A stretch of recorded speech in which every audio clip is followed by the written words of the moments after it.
second deal, I only made $4,000, but me and my wife were going nuts because I wasn't seeing $4,000 in a month. I mean, and that deal took like 12 days to do. So it was awesome. This is Mitch, and welcome to the Real Estate Investor Summit podcast.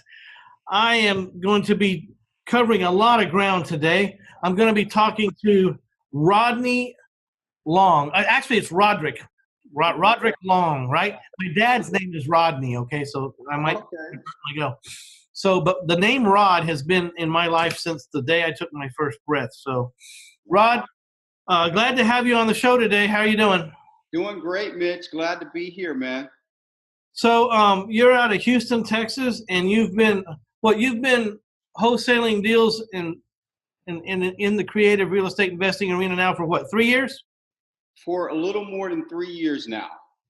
Hey, I find this very interesting because there's a lot of people that are thinking about starting out or in the very beginning stages of starting out. So I think you can be a very interesting insight for a lot of people out there. You know, sometimes people like to talk to the vets and all the people that have been around for 20 years and all that, but sometimes it's really cool to talk to a guy who's right in the middle of this market right now, right today, and is not so long in the business, because there's insights to be learned from that too, right? Absolutely. Okay, and y'all are going to have to excuse me because I've had a cold for a while and I'm still not shaking it. So we're going to be talking to Rod about his wholesaling ventures and how he got started and the ups and downs of that. Okay, Rod, let's I guess we should start from the beginning. About a little over 3 years ago, tell us what you were doing before you got into the real estate investing career. Well, everything started for me in Detroit, Michigan. My wife and I, we got married in my dad's living room because at the time I had just lost a job that I was doing, and I was flat broke. I was living in my dad's garage apartment, and my wife and I got married, and I think I had $125 to my name. And because we were living in my dad's garage apartment, we didn't get any privacy at all. Like, he would knock on my door for any reason at all. He'd taken out the trash. He's knocking on my door. He's going to the grocery store. He's knocking on my door early in the morning. And so I realized we weren't going to get any privacy as newlyweds.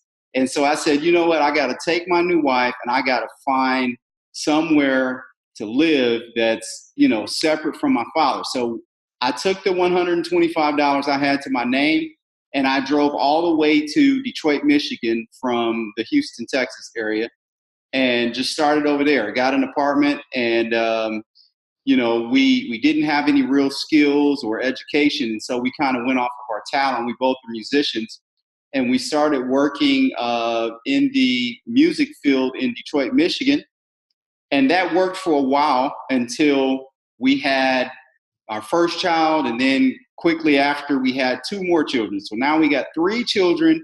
We're living in a tiny one-bedroom apartment, and things just started falling apart financially. It just didn't work anymore. So we needed some quick change, and Detroit didn't offer the type of economy that we needed to push forward. Not many opportunities at the time. And so we decided to move back to Texas because we felt like it had a stronger economy, okay?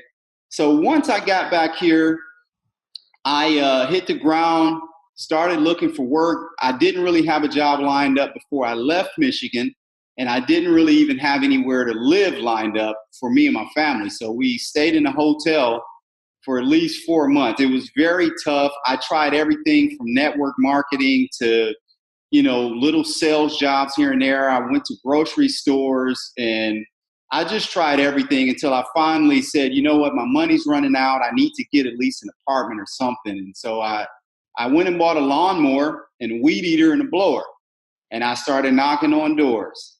And, you know, I did that for a few years until, you know, even though I was mowing lawns and I was doing all of that stuff, it still wasn't paying the bills. I was getting pink slips every month, month after month, you know. As a matter of fact, and I was embarrassed to say this for a long time, but now it's a part of my story. But we got evicted maybe 4 times in 3 years because I just simply did not make enough. Even though I'm physically working as hard as I could, as long as I could, it just wasn't meeting our financial needs.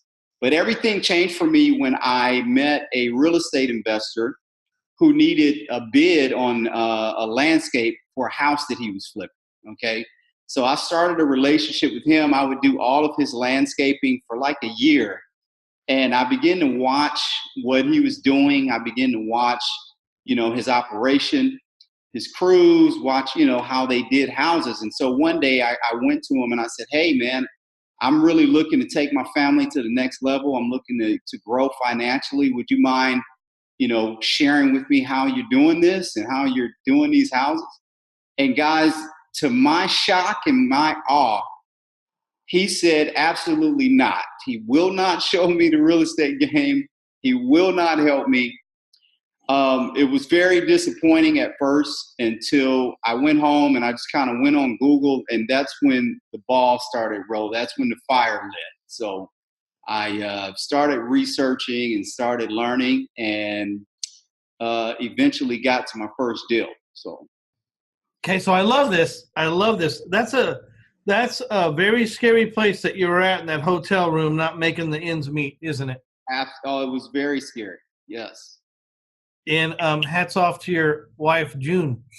You're still married. You know what? There were many days that I came back to that hotel wondering if she was still going to be there for me. I know the feeling, man. I know the feeling. Yes. So do you remember your first deal? I do remember my first deal very vividly. So after I met that investor and he wouldn't let me in and wouldn't show me real estate, I started researching, and there was a program here in Houston, a meetup that happened with kind of a guru, and the guru wanted $30,000 to show people what to do in wholesaling and in real estate. I couldn't even dream of $30,000 at the time. Okay, so he offered a little printout. If you paid $100, he'll give you this little printout that kind of mapped what you should do. I took that printout, I paid him $100, and I went and I took big action and I did exactly what I thought I knew. Okay. So there was an abandoned house. The grass was grown up. It was in Rosenberg, Texas. I'll never forget it. And I did some little marketing that I thought would work. And you know what, guys? It actually worked. The owner called me back and said, yes, I want to sell this house. I'm going through a bitter divorce. My husband of 20 years, we're going to divorce. And so they wanted to sell. And I asked them, well, what do you want to walk away from it? They didn't want much. And based on what I had learned at the time, the numbers made sense. The only thing I needed to do was find a buyer. I had got the house under contract. And so you know what? You know who I called? I called that same investor who would not show me how to get in real estate. And I said, hey, I got a house that you might be interested in. You might want to come take a look at it. You know what? I got the house under contract for $54,000. He came in, looked at it for about 30 minutes, and he said, I will give you $65,000 for this house. So in 17 days, I made $11,000 on my first wholesale deal. That same week, I sold all of my lawn equipment because I knew if I could make some money that fast, that, it became my instant passion, and I went at it as hard as I could. So sometimes that first one's the hardest one, but that's the one that sets all the wheels in motion, huh? Absolutely. So it's kind of dangerous sometimes when you go out and you make a lot of money on your first house. I wouldn't say this is a ton of money, but from where you're from, that was a lot of money, wasn't it? Oh, it was such a life changer, man. Might as well be $1 million, right? Yes, yes. What'd you do with it? I put some of it in marketing. I took my wife down to Morton's Steakhouse, and we had a steak and a glass of wine. So, okay, but I guess the point is you didn't blow it, right? You No, you see you did the one thing right. I think you got to celebrate your victory. So you went and had a little celebration. Well, right, it probably cost you $200 or $250. Knowing you probably cost under 100, right? exactly. Yeah. And I then found coupons before we went in there. yeah, and then you took the rest of it and you started conserving it and you started putting it into advertising to find motivated sellers, right? Exactly. That's exactly what I did. You remember what you did? How were you finding them then?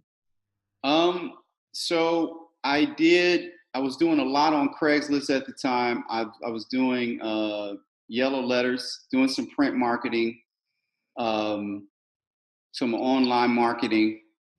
Yeah, Were you doing any bandit signs? I was doing a lot of bandit signs at the time. Yeah, when I started out, I didn't have any money either, so I'd go steal all the politicians' signs and I'd flip them over and cut them up Back. Absolutely. and right on the back. And I had a black can of spray paint and I didn't want to blacken it completely out because I didn't want to use that much spray paint, but I just paint certain amounts so that it'd be hard to tell what politician's sign it was, just in case anyone was going to get mad at me. They're supposed to take those signs down without like 48 hours after the election. So I just figured I was helping them. I might have taken some of those signs down a little early though. Exactly. You know, I'm not proud of it. I'm not proud of it. I'm just saying the truth is the truth. But I used to buy a lot of houses on bandit signs. They don't work for me as well as they used to. I guess it's because of so many people and so many probably not good people. So they've kind of lost their luster. But I bought a lot of houses on bandit signs. When you don't have any money, you have to pick strategies that you can work with that don't require a lot of money. I mean, that's all there is to it. And there are strategies. There were days I didn't have any money and I couldn't drive around. So I just parked my car at the front of the subdivision and I said, I'm going to knock on every door and walk around the whole neighborhood till I come out on the other side where my car is, and absolutely. And there's no substitution for being out in the field and telling people what you do and shaking their hand and giving them your card. There's no substitution because everyone on this planet lives. Well, let me back up. Most of the people in this country live in a house or an apartment or someplace, and they all know people, and all those people they know live in a house. And so it's not surprising to me that when you're talking to people and telling them that you buy houses and you buy houses that need work and you buy houses that need fix up, that people, it's not surprising to me that people say, well, my mother has a house that she needs to sell, or my cousin has a house. I mean, it's not surprising after a while. You are surprised at first at how many people do have real estate needs, though, right? I am surprised. And what was also shocking as I started learning this business, when I would meet with sellers, how many other problems I would have to counsel them on, kind of. Like, I mean, I've run into all kind of issues from marriage to health issues, and I've given my advice on, it exceeded real estate and went over into just kind of life counseling almost.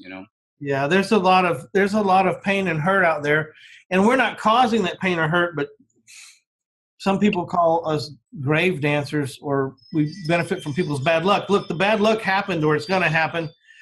We're just trying to get these people some money before they don't get anything, because if they mess around too long, they'll get zero. And if they mess around with the wrong people who can't get things done, they'll end up getting zero. So there's a place for what we do. I mean, a lot of what I see has to do with hoarding. Right. I've run into a lot of hoarders. I was talking to the guy the other day. He was dealing with a hoarder, and they'd make a contract and everything, and then the lady just couldn't move out. And I said, well, you know what the issue is, right? And they said, no. I said, well, she can't leave the stuff. The stuff has to go with her. She has to have it. That's the nature of the disease. He says, so what do I do? I said, well, give her some money to get a truck and get it all, and get her a storage, right close to wherever she's going, and she can have all her stuff go with her.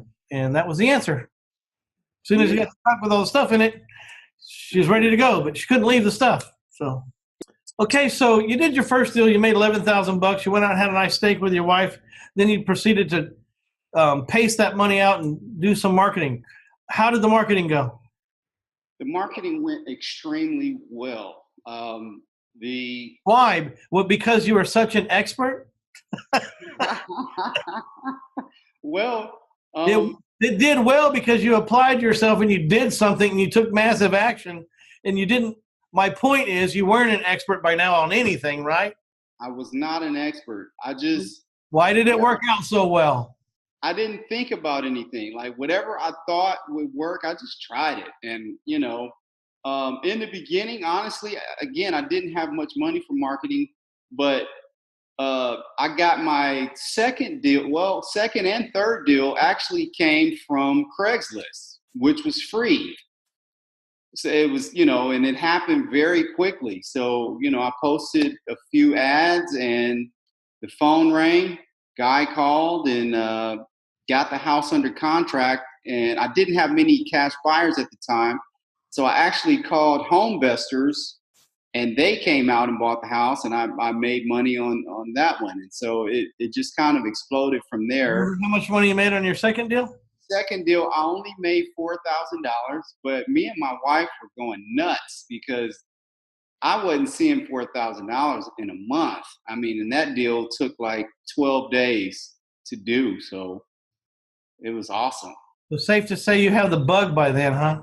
Oh, I had gotten bit by then, but I went on and tried yellow letters that made the phone ring, and of course I was spending maybe 2,000 a month on bandit signs, um, and that was it. It started taking off big time.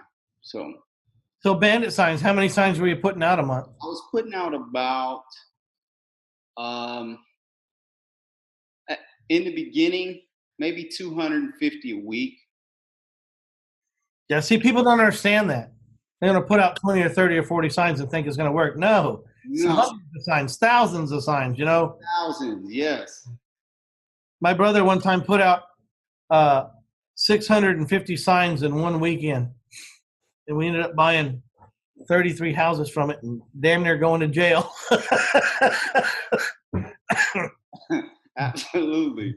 All right, so today, are you specializing in what, wholesaling still? Specializing in wholesaling, I do a lot of. There's a strategy, and I'm sure you've heard of it. It's called Subject To. Do Sure. a lot of those. Uh, Everything from tax delinquencies and just mainly wholesaling, some rehabbing, but pretty much anything I can get my hands on and make some money. So, but I specialize, yeah, wholesaling and Subject To. So Okay. No, those are good plans, but have you thought about what you're going to do for a forever cash strategy? Because wholesaling and like even what I do, owner financing, wholesaling and flipping, that's a one-time cash model. Um, Owner financing, where I create notes and collect payments on notes, is temporary because those notes are going to expire on some day. So you have to have a forever cash model. My forever cash model is self storages, boat and mini storages. I take the wealth that I make from my one-time and my temporary cash strategies, and then I got to buy into a forever strategy so I can, work my way out of a job. Today I have today I have 1,600 storage doors in 14 facilities, and really, um, and they average paying me about $100 a month. So 1,600 times 100, you can do the math. I don't, I got myself to a position where I don't have to work. So I would encourage you maybe to contemplate what is going to be your forever cash strategy. Some people pick apartments, some people pick strip centers, some people pick mobile home parks but it has to be some kind of rental or something that you dictate goes on until you decide it doesn't, which potentially is forever. I picked storages because they have the least resistance and the least amount of things to be damaged. They don't have carpet, sheetrock, insulation for the most part. They don't have any windows or doors to speak of. Toilets, hot water heaters, they don't have any of that. So that's how I got into the storage business, was kind of a common sense. And then whenever there was a foreclosure, the resistance was a lot less than trying to get someone out of a house or an apartment. It was less life altering.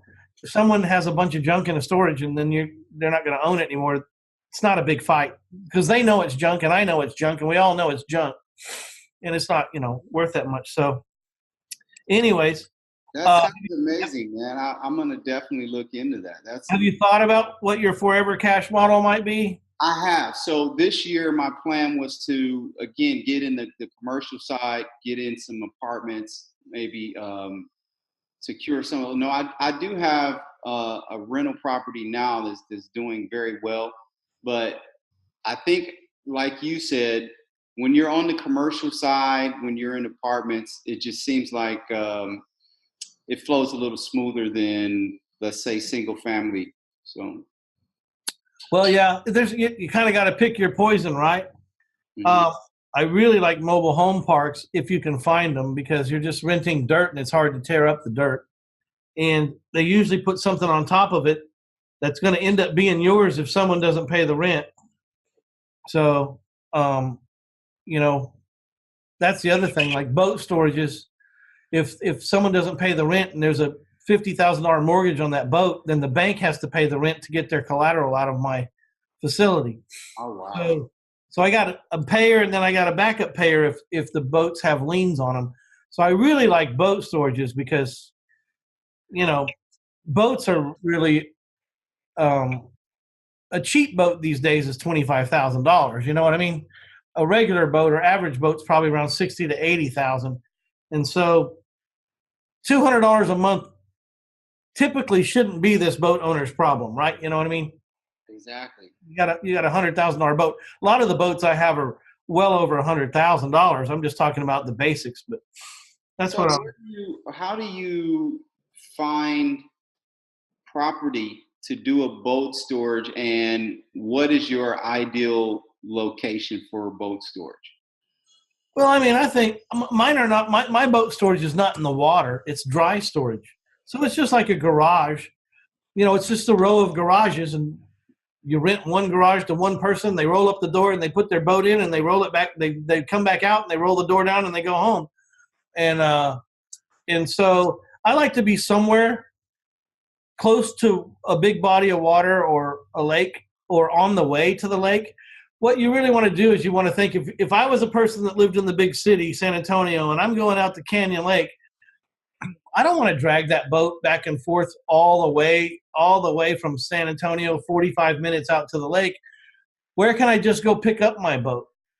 The wear and tear and the gas and heaven forbid you have an accident while you have a boat to the back of your car, So I just try to be close to a lake, close to the boat launches, on the way, like the main arteries or just off the main artery. So it's real easy. And before they get to the gas stations. So they pick up their boat and then they go to the gas stations and they fuel everything.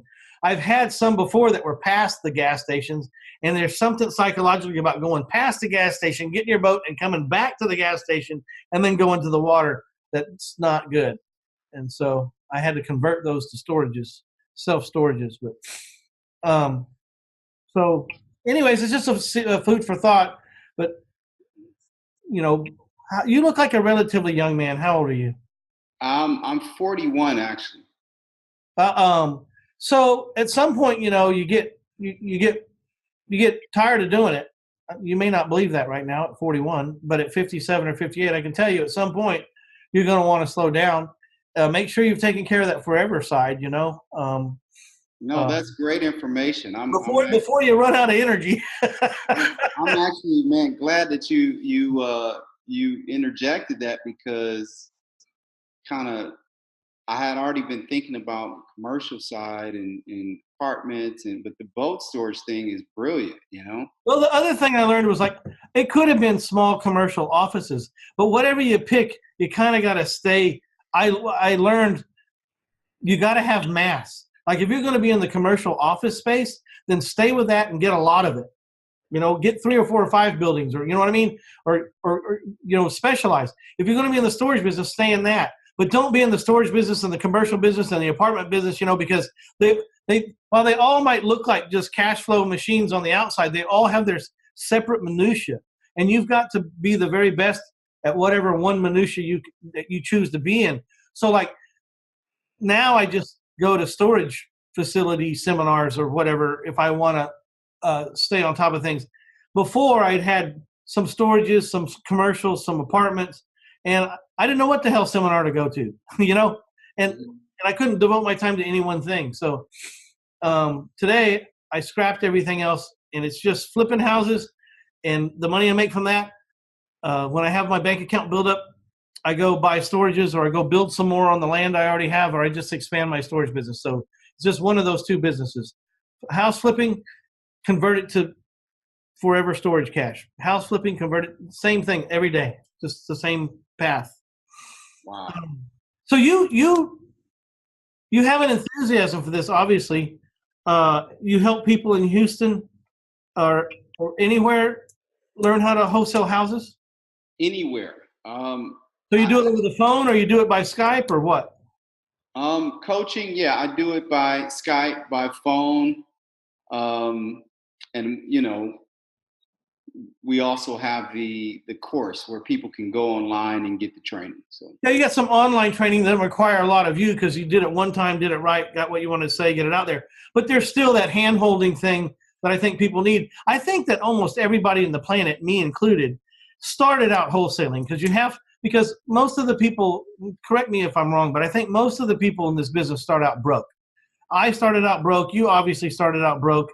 And the fastest way to get unbroke is to learn how to write up a contract where you can get a piece of property under contract to purchase for half of what it's worth, or for a great price. And then the second thing is you have to have time. So you write up the contract, and then you have time to close on this fantastic price that you've gotten. And now the contract actually finds the money, right? Right. The contract is the attractant. You're just really your two arms, two legs, and a megaphone, right? Your two arms hold up the contract. Your two legs walk around town, and your mouth shouts at everybody, "Look at what I got. Who wants a piece of this?" Till someone brings the money, right? And then you share in the profit. That's how you make money with no money. You become I always like to say this joking around, you become a professional deal writer-upper. Because that's about as smart as you are at that point. When I was at that point, I was a deal writer-upper. And if that sounds immature, it's because I was. But it's such a great business because you can still dig yourself out of a huge hole and get some money in the bank. What I'm impressed about what you did is you paced yourself. You got what was considered a huge windfall for you at the time, and you didn't go crazy. Right. There's a lot of mistakes that people make. They think they're going to do 11,000 on every deal, and they're all going to take 12 days. Not the case. And then they go out and start buying the big car and everything. I think, so let's have that conversation. So I'm talking to a guy the other day, and he says, I feel like I'm upside down in the way I'm doing things, but I'm doing the same thing you're doing. I says, I don't think so. He says, why? I said, well, you buy the big boat, you get a couple of big hits, and you take the cash and you buy a big boat with it, and you don't have any payments, or maybe you have a small payment. I said, but I'm not really doing it like that. And he says, well, how do you do it? I said, well, I make a couple of big hits. I go buy a storage facility that can make the payment on that boat, and long after the boat payment's finished being made, the storage facility is still bringing in the money, and it goes on forever. So I don't buy the toy with my money. I buy the asset that pays for the toy, because the toy's payments are going to run out, but the asset's income will never run out. And that's how I choose to look at it. You're a wise man. That's great wisdom, man. Well, and I like toys, don't get me wrong, but also I learned that all that stuff that you buy, it owns you. You think you own it because it says you're the owner of that. Those jet skis own your ass. You'll be taking them all over the place, getting them fixed, and people will be wrecking them, and people will want to borrow them, and you find out, you know what, I'm working for these jet skis. How about I just go rent these jet skis when I want to ride one for like $200 or $300 for the day, and then I'll take the thing back and throw it at them and throw the keys at them and leave. You know, absolutely. If it rents, if it flies, floats, or faces the ocean, rent it. Exactly. All right, you guys, I want you to go to reinvestorsummit.com/Rod. /Rod, ROD. If you're interested in learning how to wholesale, or you think his story and yours are similar, and you'd like to get further into his mind and learn about how he thinks and what he does, go to reinvestorsummit.com/Rod. There'll be all kinds of links over there. Rod, if you're speaking or if you're got any giveaways or whatever, go ahead and put it over there in the show notes and let the people find it. Those show notes are evergreen. So if you don't have a speaking engagement today and you get one tomorrow and you want to let people know, just call my people and they'll put it on there. We get between 800 and 1,500 downloads an episode typically. So I'm sure whatever you put out there, some people will see. And it's all about connection. It doesn't matter to me where you go or what you do. All I really started this podcast for was to help people get where they were going. If that means you want me as a coach, that's fine, because you want to own or finance, you want to do something. That means if you want Rod as a coach, just find where you belong. Find where you belong, find your niche, and go be that person that you're supposed to be and get control of your financial future so you can be exactly who you need to be and not be chasing the job all the time. Do you have a lot of spare time these days? Or are you still kind of the one-man solo guy right now? Well, I've kind of, I've got some systems and stuff in place that has allowed me a lot more time to spend with family. Again, I used to be out every day, and I'm pretty much at home these days. But I'm still a hard worker by nature, and I'm always looking for the next thing. I'm so glad we had this conversation, though, and glad you invited me out. The what do you call it? The Forever Cash, or the Yeah, Forever Cash. Oh, I'm quoting Jack Bosch. Jack Bosch wrote a book called Forever Cash, and in it he describes these three types of cash: one-time cash, temporary cash, and forever cash. And that's when my light bulb went off. I thought, you got it. You can make a lot of money doing this stuff, but it's just a job because you have to keep doing it until you figure out where your forever cash play is. Then you're just working really hard at you own your own business and you're self-employed and you can pick your hours to a lot of degree, but you're not really free until you solve that forever cash side of it. And also the reason why I picked storages is it's probably one of the simplest businesses in the world to find a manager for. It's not a complicated business. It's a 10 by 10 square.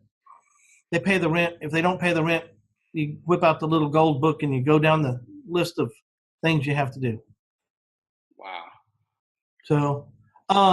So you guys go over to reinvestorsummit.com/Rod. Take it from a guy who learned under pressure. That might be you, because a lot of times when we're starting out, we're wholesaling, we're under pressure, man. We got to figure out how to make things happen. Don't do this, though. Don't do it exactly how Rod did it, because Rod did it the hard way. Rod tried to figure it out on his own. And you got to agree with me on this. If a couple of things would have went bad, you might have missed a whole career, right? I would have missed the whole career, right? Just because you might have done something and you might not have got a check in time. Your ship might have sank before you figured it out. Lucky for you, I'm not going to say lucky because you put in a lot of work and a lot of action, but there's a little bit of luck too, right? That the things that you chose to do worked out at least enough times in a row with a short enough time in between that you could survive to get up. And I almost lost this business because I didn't seek professional help. And I was about to quit this business, and I was actually paying someone to get out of this business. So that I wouldn't lose my reputation and my credit, and they showed me inadvertently how to stay in. So I was on my way out until I hired a coach to keep me from having bad credit, and he showed me how to stay in. 22 years later, I'm still in, millions and millions of dollars later. The other thing is, if you don't mind, there's another key component, and it's the private money. How are you funding your deals these days? I'm using a lot of private money. Is it hard money or private money? Is it expensive? I've used hard money before, but I use a lot of private money now. Just over the years, I've built some relationships with different people, and they lend me the money that I need to get deals done. And What kind of rate? What kind of terms are you getting in your private money, more or less, average? So, normally I get all the money up front. So, Yeah. with hard money, you get draws. It's a draw schedule, and you have, so with private money, whatever I say I need, they just give it to me, and I give them what I call simple interest versus annualized interest or monthly payments. I don't have to do any of that with private money. So, Yeah. So what kind of rates do you pay? anywhere from 8% to I've paid as high as 12%. Yeah, I get it. So that's the key to the whole thing is figuring out how to raise that private money because one of the things in the temporary money, the owner finance thing, the average wholesale price is probably, the average wholesale profit and tell me if I'm wrong, but it seems to me that the average wholesale profit's around $8,000 to $10,000. Would that be reasonable? I've gotten as low as $1,500, but yeah, most deals are 5 to 10,000. Yeah, I'd say so 8 to 10. So when I owner finance houses, I'm collecting 8 to 10,000 as a down payment, which is my money, which is equivalent to the to what the wholesaler makes. But I'm still owed because I have a certain color of other people's money underneath my money that I bought the house with. I usually borrow 8%, 5 years interest only, non-recourse. I give them a first lien, and I do make monthly payments just so they don't have any anxiety. Like every 30 days, there's a check-in. Hey, he's still good. I got my payment. He's still doing good. And then I sell my houses on 30-year notes at 10%, but for double the price. And so I usually have about a little more than $500 a month positive cash flow. So the real big difference is from wholesaling and flipping is I made enough to eat that month off the down payment, but they still owe me 360 months of $500 a month positive cash flow, which is $180,000. So when I say I'm a multi-million, it's not hard to figure out now how I could say that and not be, fibbing. Every time I do a house, I get 10 or 15,000 down. And if I do 2 houses or 3 houses or 4 houses in a month, I have more than enough to eat. But every time I do it, I walk away from that closing with the down payment. But I'm owed between $150,000 and $250,000 over the next 30 years on each house that I walk away from. So it's not hard to see how you be built into a multi-million. It only takes 4 deals at 200, 5 deals at 180,000, and you're worth $1 million. It only takes 5 deals, and you're worth $1 million on your financial report. You do another 5 deals, you're worth $2 million. You do another 5 deals, you're worth, $3 million. So I've been doing this for 22 years. I got hundreds of people owe me. So on paper, you wouldn't even believe what it says I'm worth. I don't even believe it. Now they're not going to go the whole way, right? And some people are going to pay off early. But think about that. When you're doing that wholesale, I don't mean to make any wholesalers sick out here, but you guys, if you learn how to raise private money, it'll change your life in a huge way. And just one time is worth learning it, but you could do it over and over and over and over again after that. So how do you have a course or do you have training on raising? I have a course I sell for $9.97. No one takes me up on it. I think I've sold like very few of these courses. To be honest with you, I'm always transparent. It doesn't bother me, but I don't know why, because this course is worth millions and millions and millions of dollars. If you only learn how to raise enough money to owner finance one deal, it's worth like $150,000 to you. If you're selling any kind of medium ranged house owner finance, instead of having to sell it wholesale, buy it and sell it on payments because you've got this private money that's the right color. It's the right, fit for what you're doing. So and when you're pitching the course, are you pitching it as an option for people? A lot of people that come to me don't have money to get started. Is that something that they could get into without a lot of upfront money or upfront credit, or how does that work? Well, once you find someone to fund your deals, it's just like your deals. I don't have any money in any of the deals I buy. Exactly. Zero money. So, if you could at least scrape up $1,000 and get my private money course, and learn how to raise the private money, then you could do infinite amount of deals. But even if you only found one guy with 100,000, I mean, you go sell that house and you get 10,000 down, and you have 500 coming in for 30 years or 20 years. I mean, it's tens of thousands of dollars that are owed you in the future, hundreds, if not hundreds of thousands of dollars. So when you do your private money deals, you're doing a 5-year term or 30. How are you doing that? I'm doing a 5-year term with my lender, but if you go read we don't have time to go through, but there's a lot of ways out of this, a ton of ways out of this. But the main thing is that it's a non-recourse loan, right? So I have the right to make my payments or hand you the deed, to hand my lender the deed. I have that right every day of the week. So if it gets to the end of 5 years, and let's say I bought a house for 50, I sold it for 100 with 10,000 down, and those people owed me 90,000 for 30 years, but I got a 5-year note with my lender. So there's $500. Let's just say there's $500 positive cash flow, and my lender is giving me money for 60 months or 5 years. So I would collect 60 times $500, which is 30,000. Plus I picked up 10,000 in the down payment. And the worst as it gets is now I have to give the deed to my lender because I can't pay him off. So I made $40,000 in that 5 years. Now that's never ever happened.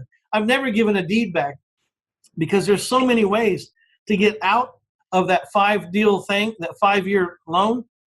If you go to 1000houses.com and read my blog and read the article that says why I borrow at the terms I do, and I'll tell you why I borrow at 8% 5-year money and why I'm not worried about selling my houses on 30-year notes with that kind of money. It's really quite amazing all the different exits there are. Amazing. So I want you guys to go to reinvestorsummit.com/Rod. Hey, I'm going to be in Houston probably on the 24th at a little event. So maybe I'll send you a little text or something, let you know where it's going to be. I don't even know where it is right now, but I know I'm going to be there. Please do. I'd love to come out and shake your hand. Can I meet you personally? Absolutely. All right, my friend. Anything you want to say to the listeners before we cut out here? Hey, guys, if you're thinking about wholesaling, if you're thinking about getting into real estate, wholesaling is the perfect intro, especially if you don't have money and you don't have credit. And I know we've been, hearing that forever, but I'm a witness that it does happen. My life totally changed from wholesaling. I like wholesaling because it's quick and it's easy. So if you're thinking about getting into it, definitely go to the website that Mitch provided. And yeah, I'd love to hold your hand and walk you to that first deal. So. All right, that's reinvestorsummit.com/Rod. I'd like to thank all the listeners for stopping by to get you some Rodrick Long, and I'd like to thank you for taking time and humoring me. If you guys want to do something good for me, share this podcast with someone. It's always a great referral when you do it yourself. I'd like to talk to you guys about taxfreefuture.com. If you do not own tax-deferred or tax-free savings accounts, you are missing the boat. Please go to taxfreefuture.com and fill out the little questionnaire and meet with a consultant just to answer your questions about what they're about. But compounded interest has been called the 8th wonder of the world. If that's the 8th wonder of the world, then being able to grow your savings account and your investments without paying tax or deferring tax might be the 9th wonder of the world. And you will not believe what your financial advisors are not telling you. They're not telling you some of the simplest stuff to make money. They're keeping it to themselves. If they can loan money, you can loan money. If you drive through town and the biggest buildings all through town have names of banks on them, why isn't your financial advisor telling you how to loan money and make profit? Well, we're going to get to that. Go to taxfreefuture.com and check it out. This is Mitch Stephen with the Real Estate Investor Summit podcast. We'll see you later, Rod. See you later, Mitch. Bye now. Bye now.